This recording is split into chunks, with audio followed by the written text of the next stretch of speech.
तो लगभग picture clear हो गई है उत्तर प्रदेश के अंदर। उत्तर प्रदेश के 403 सीटों का रुझान अब सामने आ गया है। बीजेपी 270 से ज़्यादा सीटों से आगे चल रही है। योगी दोबारा सरकार बनाएंगे।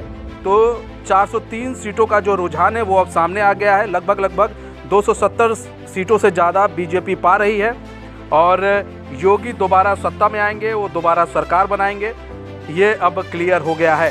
तो बड़ी खबर हम आपको बता रहे हैं, यूपी से आ रही है। 403 सीटों का रुझान अब सामने आ गया है। बीजेपी 270 से ज़्यादा सीटें पाने जा रही है। योगी आदित्यनाथ दोबारा सत्ता में आएंगे, वो दोबारा मुख्यमंत्री बनेंगे और वो दोबारा सरकार बनाएंगे। इस बीच हमारे साथ सपा नेता आफ्ताब अहमद जुड़ चुके हैं। आफ्ताब जी, स्वागत है हमारे चैनल में आपका। आफ्ताब जी, अब लगभग ये क्लियर हो गया कि उत्तर प्रदेश में एक बार फिर बीजेपी सरकार बनाने जा रही है। योगी आदित्यनाथ एक बार फिर सत्ता पर काबिज होंगे और मुख्यमंत्री की कुर्सी पर बैठेंगे। कहाँ क्या चूक हो गई अखिलेश यादव से या उनके कार्यकर्ताओं से या फिर उनके प्रत्याशियों से? समाजवादी पार्टी के साथ बड़ी संख्या में लोग इस बार जुटे हैं और बड़ी संख्या में समाजवादी पार्टी के लोगों को साथ भी देने का काम किया है। बड़ी संख्या में कहीं ना कहीं चूक तो ऐसा नहीं है कि चूक हुई है। इस बार हम लोग का रिजल्ट भी पहले से बहुत बेहतर था।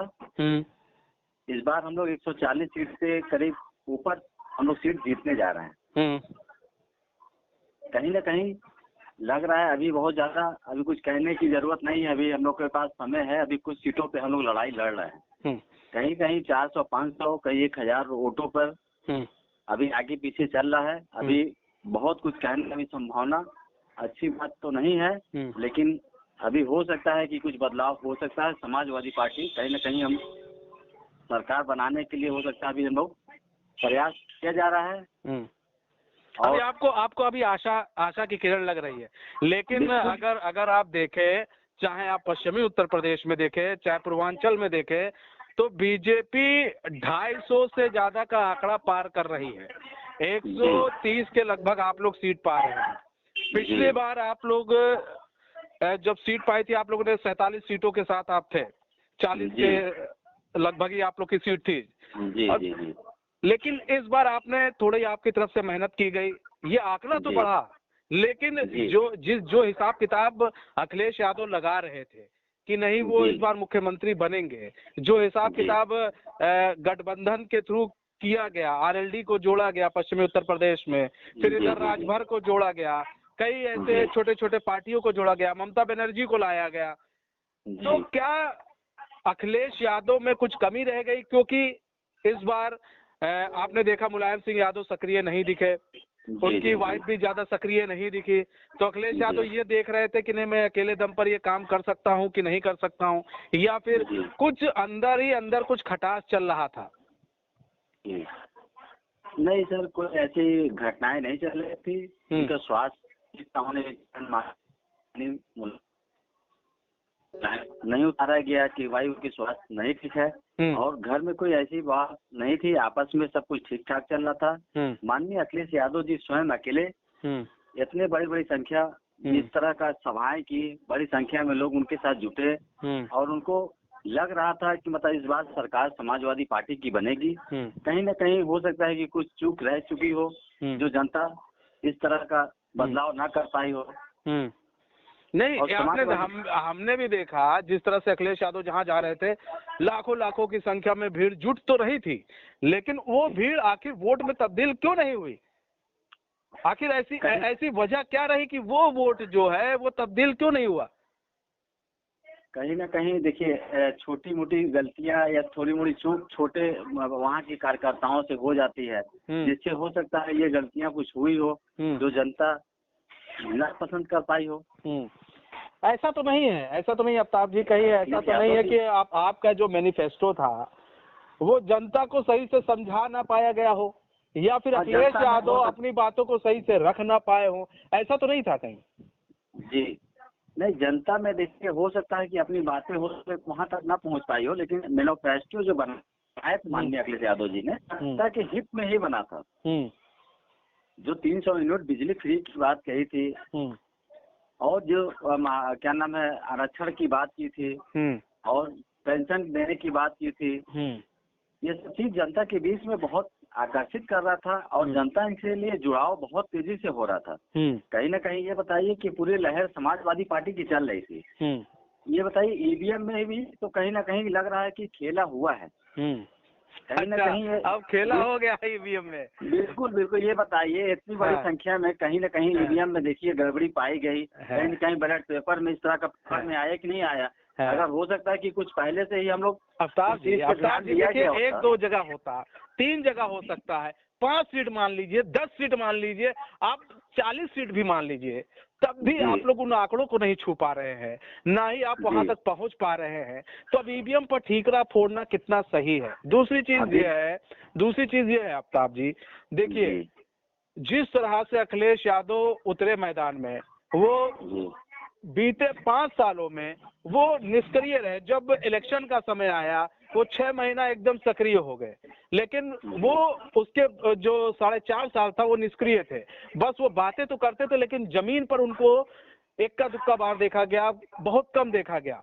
इसका असर भी देखने को मिला क्योंकि समाजवादी पार्टी जिसलिए जानी जाती थी, जो हमने भी देखा है जब मुलायम सिंह यादव थे और जब मुखिया हुआ करते थे समाजवादी पार्टी के, तो हमने देखा है कि जो समाजवादी के जो लोग हैं उन्होंने लाठी खाई है, वो सड़कों पर रहते थे। अगर वो सत्ता में नहीं है तो वो सड़कों पर है। लेकिन अखिलेश यादव मुख्यमंत्री के पद से हटे क्या, योगी आदित्यनाथ आए क्या, उसके बाद से वो गायब सा हो गए। बस वो ट्विटर पे दिख गए, कभी कभार आप लोगों से मिल लिया, फिर वो उस तरह की जमीनी लड़ाई नहीं हो पाई। क्या इसका भी असर दिखा है? देखिए कहीं ना कहीं बहुत ज्यादा असर इस चीज की नहीं थी, इसलिए जनता के बीच में हमेशा समाजवादी पार्टी के नेता और कार्यकर्ता उनके बीच थे। कोरोना काल में भी हम लोग उनको मदद किया गया, उन लोगों के बीच हम लोग थे और कार्यकर्ता भी बड़ी संख्या में समाजवादी पार्टी के लोगों की मदद भी की। नहीं, कार्यकर्ता देखिए ऐसा है, भी काम किया। देखिए ऐसा है आफ्ताब जी, जब एक नेतृत्व, जब आपका मुखिया आपके साथ होता है तो एक अलग चीज होती है और वो उसकी छवि एक अलग जाती है, ठीक। तो वो छवि नहीं बना पाए समाजवादी पार्टी। जी हो सकता है कि थोड़ा बहुत कहीं चूक रह गई हो, लेकिन ऐसा नहीं है कि समाजवादी पार्टी के राष्ट्रीय अध्यक्ष जी ने लोगों के बीच नहीं गए और लोगों के बीच काम नहीं किया। उनके लोगों ने भी काम किया और राष्ट्रीय अध्यक्ष जी ने जो दिशा निर्देश दिए उसी पे काम समाजवादी पार्टी के लोगों ने किया। हो सकता है कहीं चूक रह गई हो, जिसे जनता को न पसंद आया हो, इससे हो सकता है कि कहीं थोड़ा बहुत निराशा रहा हो, लेकिन समाजवादी पार्टी की बड़ी संख्या में लोगों ने वोट देने का भी काम किया है। अभी देखिए क्या हो सकता है कि 1-2 घंटे बाद कुछ रिजल्ट और आपको देखने में मिलेगा, कुछ और बेहतर हो सकता है। बिल्कुल अभी कुछ हो सकता है, अभी बहुत ज्यादा कुछ कहना बहुत मुश्किल है। अभी एक आध घंटे 2 घंटे का और इंतजार करिए, फिर हो सकता है कुछ न कुछ बदलाव होने का चांसेस है। अभी आप लोग आशा बनाए हुए हैं। धन्यवाद। समय कम है और आप हमारे साथ जुड़े, अपना बहुमूल्य समय हमें दिया। तो आपको बता दें सपा नेता हमारे साथ जुड़े हुए थे आफ्ताब जी, जिनके अंदर अभी भी आशा कहना है कि अभी आशा है, आशा की किरण दिख रही है। हो सकता है हम लोग सरकार बना लें, कहीं कहीं पर अभी हम लोगों की जीत है, कुछ अंतराल से आगे पीछे का मामला चल रहा है। लेकिन जो सबसे बड़ा सवाल ये है कि आखिर समाजवादी पार्टी की तरफ से चूक कहाँ हो गई। संख्या तो दिखी, जिस तरह से अखिलेश यादव ने जनसभाएं की, रैली की, उसमें संख्या तो दिखी, लेकिन वो संख्या वोट में तब्दील क्यों नहीं हुई, ये तो मंथन होगा, उसके बाद ही पता चल पाएगा कि आखिर क्या कहाँ चूक हुई समाजवादी पार्टी की तरफ से। लेकिन एक चीज और है, अखिलेश यादव ने बेहतर काम भी किया है और वो उसी का नतीजा है कि आज जो अखिलेश यादव की जो सीटें वो बढ़ी हैं। अखिलेश यादव ने जो जमीनी स्तर पर जिस तरह से वो रहे, 6-7 महीना वो रहे, उससे जनता खुश नजर आई और वोट परसेंटेज उनका बढ़ा है। लेकिन वो वोट परसेंटेज कहीं ना कहीं उनको मुख्यमंत्री की कुर्सी तक नहीं पहुंचा पाया है, लेकिन दूसरे स्थान पर जरूर है।